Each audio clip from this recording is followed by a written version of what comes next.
ये यहाँ वो कहते हैं हम सदियों से रह रहे थे, ये मैंने पहले बता दिया आपको कि ये इनके दावे भी हैं जिसमें हकीकत है।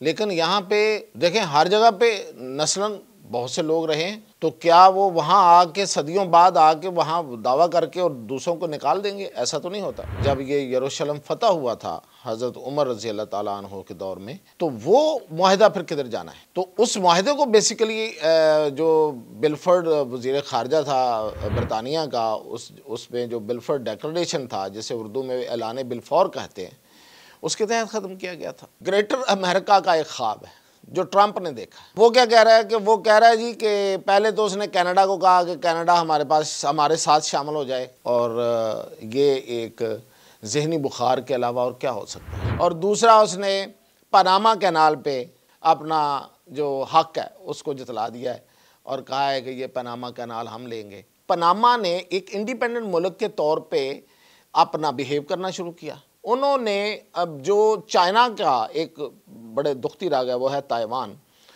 उसके मामला में चाइना का साथ दे दिया। नाज़रीन, इससे पहले हमने डिस्कस किया ग्रेटर इसराइल, एक ख्वाहिश, एक शैतानी मंसूबा। जाहिर है कि दूसरे मुल्कों पे कब्ज़ा करना कौन सा इंसानी और नेक अमल है, इसको शैतानी मंसूबा ही कहा जा सकता है। अब हम बात करेंगे ग्रेटर अमेरिका के मंसूबे की।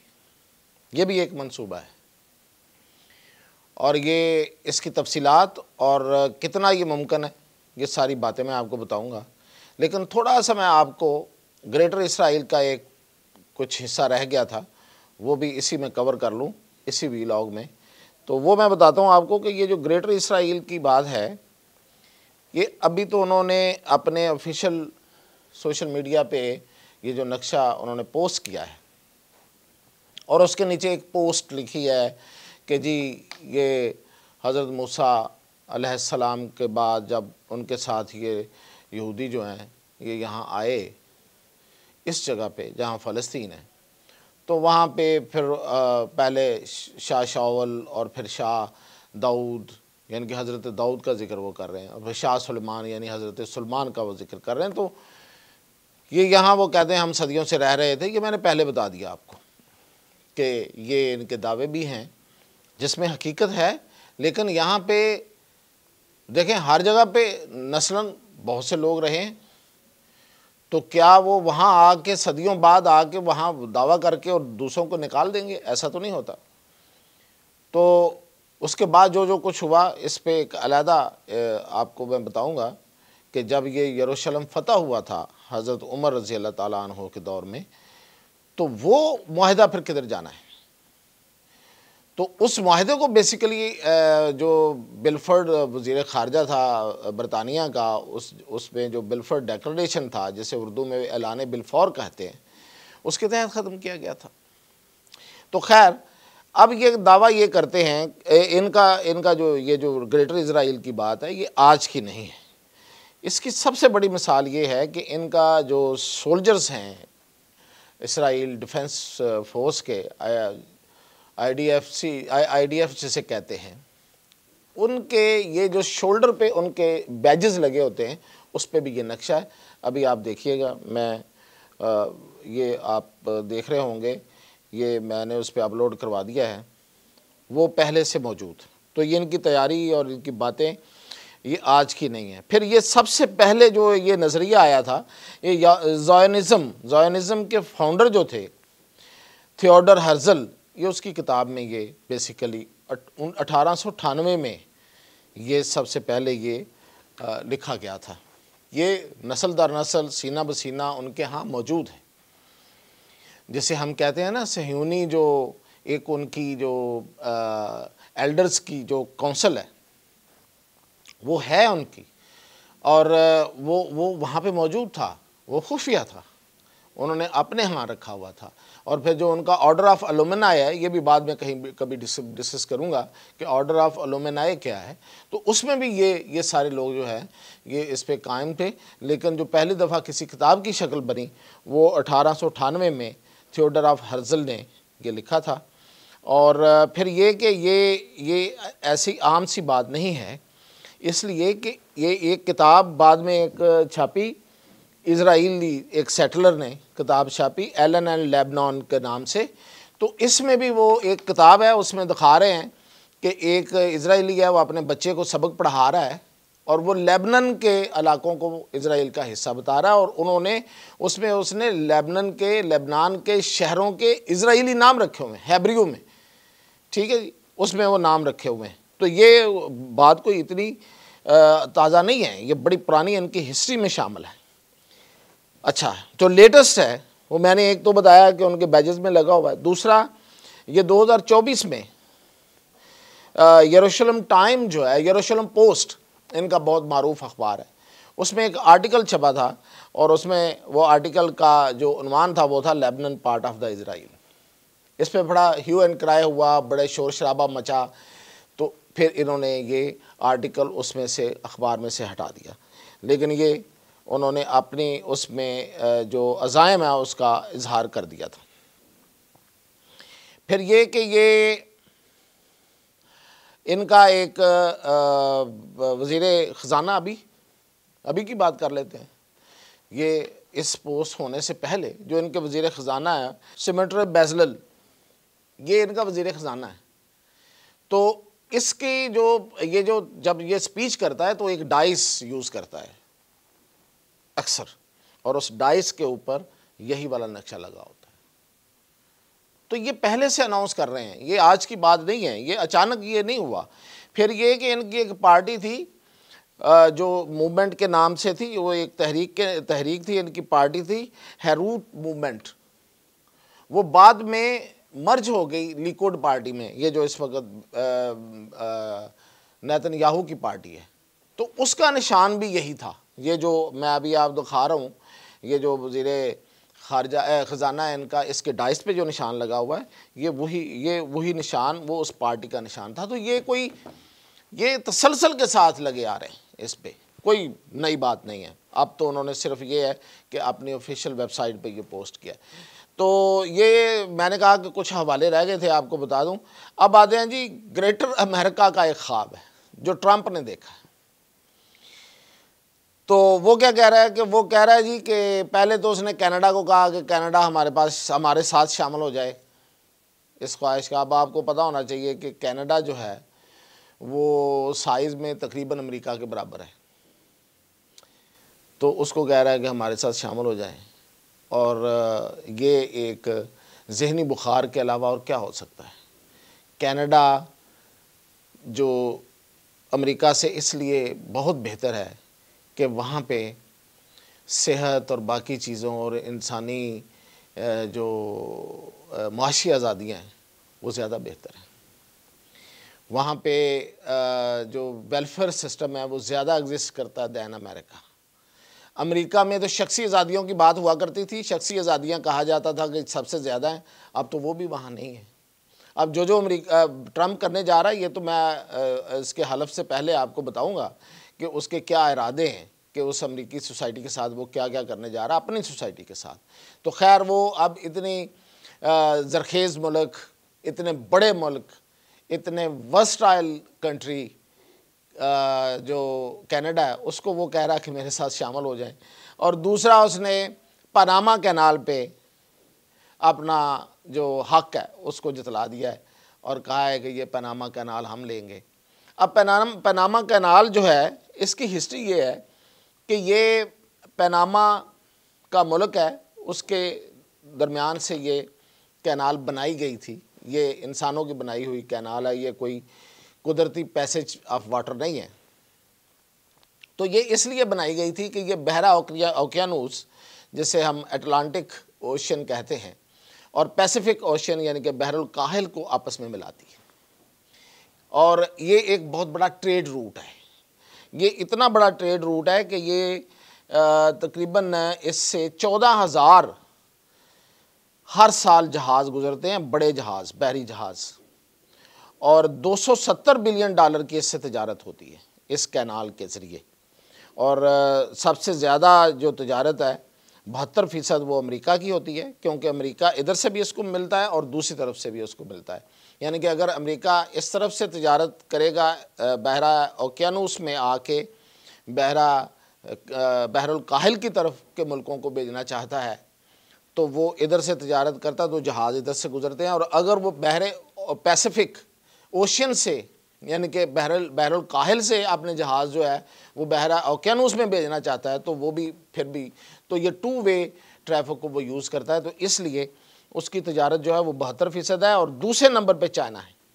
अब हुआ क्या है, हुआ ये कि ये 1881 में फ्रांस ने इस नहर को खोदने का आगाज़ किया था और तिजारत के गरज से उस वक्त ज़रूरत पेश आई तो फ्रांस ने इसको किया। तो फ्रांस कुछ ही देर में थक गया, बहुत माली नुकसान उसका हुआ, उसकी फाइनेंसेस पीछे से ख़त्म हो गए, कम पड़ गए और वहाँ पे जानी नुकसान भी बड़ा हुआ इस नहर के खोदने में, तो वो काम छोड़ दिया। तो 1904 में दोबारा इसको फिर अमेरिका ने इस काम को अपने ज़िम्मे लिया और ये नहर खोद दी। ठीक है जी। अब वो जब नहर खोद दी तो एक मुआहदा हुआ पनामा गवर्नमेंट, पनामा का जो मुल्क है उसके दरमियान और अमेरिका के दरमियान कि ये मुश्तरका तौर पे ये कैनाल जो है वो इस्तेमाल की जाएगी और इसका कंट्रोल इनके पास होगा। अब कई दहाइयों तक अमेरिका ने मतलब वहाँ पे वो जो नहर खोदी थी उसकी कीमत वसूल की, यानी कि ना कोई टैक्स दिया, ना कोई कुछ दिया, ना कोई उस पे उसके गुजरने की कोई पैसा दिला दिया, बल्कि वसूलियाँ डाली। जो बाकी लोग गुजरते थे उसमें से जो रेवेन्यू मिलता था उसमें अमेरिका का शेयर होता था। तो 1977 में जाके फिर ये अमेरिका ने इसको छोड़ा। पनामा ने ज़ाहिर है कि अपना फिर हक जतलाया कि बस अब बहुत हो गया, आपकी कीमत वसूल हो चुकी, बल्कि ज़्यादा हो चुकी। तो उसके बाद पनामा ने एक इंडिपेंडेंट मुल्क के तौर पे अपना बिहेव करना शुरू किया। उन्होंने अब जो चाइना का एक बड़े दुखती राग है वो है ताइवान, उसके मामला में चाइना का साथ दे दिया और उसके नतीजे में चाइना ने हांगकांग की 2 कंपनियां वहाँ भेज दी और अब ये जो कैनाल का जो नज़्म व नस्क है वो उन 2 कंपनियां चला रही है, प्राइवेट कंपनियां, लेकिन हैं वो हांगकांग की, तो वो चाइना है, चाइना की हैं। तो चाइना जो है उसका असर सूख वहाँ बढ़ रहा है, तो अमेरिका को अब तकलीफ़ है। अच्छा, अब दुनिया में जो जंगें हैं या जो भी ये ले दे हो रही है, ये सारी की सारी तिजारत के लिए ही हो रही है। तो ये इस कैनाल पे अब वो हिस्सा वो दावेदार होके आ गया है। तो अब देखते हैं कि क्या होता है। पनामा वाले तो वहाँ नहीं आने दे रहे और चाइना भी इतनी आसानी से पीछे नहीं हटेगा। तो ये एक ट्रम्पिज़म है, ट्रंप ने ये दावा कर दिया। दूसरा ग्रीनलैंड, अब ये ग्रीनलैंड जो है वो डेनमार्क के साथ है बिल्कुल, आप देखें अभी नक्शे में देखें, और ये साथ ही इसके आर्कटिक ओशियन है। आर्कटिक ओशियन जो है ये बड़ा सर्द समंदर है और ये सर्दियों में बिल्कुल जम जाता है। और उससे ऊपर थोड़ा सा देखें तो रशिया है, तो ये कुछ 3000 से कुछ हवाई फासला है रशिया का ग्रीनलैंड से, और 5000 किलोमीटर कुछ जो है वो होगा अगर आप इस पे जाना चाहें तो समंदर के ज़रिए। तो अब लोग, ये एक मशहूर है बात कि सर्दियों में लोग रशिया से ग्रीनलैंड आ सकते हैं, यानी कि बर्फ़ जम जाती है और वो एक रोड बन जाती है। एक फ़िल्म भी बनी थी इस पर, लेकिन खैर वो प्रैक्टिकली तो ऐसा नहीं है, बहुत मुश्किल काम है, बर्फ़ कहाँ सख्त है कहाँ नरम है वो तो ये, लेकिन ये है कि उसको कहा जाता है कि वो एक सड़क बन जाती है। तो वो रशिया भी वहाँ से करीब है और अमेरिका का जो अलास्का स्टेट्स हैं वो बिल्कुल उसके साथ जुड़ी हुई हैं। ये बिल्कुल देखें ऊपर, कनाडा के ऊपर अलास्का है नुक्कर पे और साथ ही ग्रीनलैंड है। अब अमेरिका जो है इसमें कोल्ड वॉर के दौरान इसने वहाँ पे एक हवाई अड्डा, एक अपना अड्डा बना के रखा हुआ था, राडार्स लगाए हुए थे। तो बेसिकली वो रशिया को मतलब नज़र में रखने के लिए ये किया था। बहाना ये था कि हम खला की कुछ कर रहे हैं और ये कर रहे हैं वो कर रहे हैं, लेकिन वो बेसिकली रशिया को पे नज़र रखे हुए था। अब चूँकि वो वक्त गुजर गया तो फिर ये वहाँ से वापस आ गए और वो एक वहाँ पे एक तहरीक भी चली कि ये क्या, ये अड्डा क्यों है इधर। अब ग्रीनलैंड है क्या? ग्रीनलैंड में असल में मादनियात बहुत ज़्यादा हैं, सोना, तांबा और बहुत कुछ।